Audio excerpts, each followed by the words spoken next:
I-25 Glenbrook Road has been demolished, so the Corps of Engineers has access to the grounds, thought to be a burial site for munitions and chemicals. Burial was a standard practice for the Department of Defense in that time era. We found buried munitions, we found chemical agent in the soils, and we found various intact and broken glassware with some remnants of chemical warfare agents.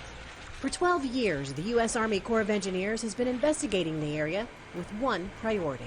Safety is our key priority.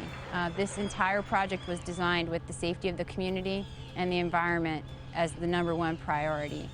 We have worked very diligently to ensure safety through every step of this process. A process that includes reaching out to residents. We have a very active community outreach team in conjunction with our project team.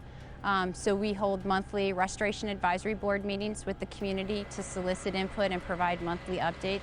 Updates that include communicating the ultimate goal of restoring the property to residential standards. And we have a very, very strong team who's worked very closely together to overcome these challenges and implement a remedy that the Corps of Engineers is confident is the best long-term solution for the community.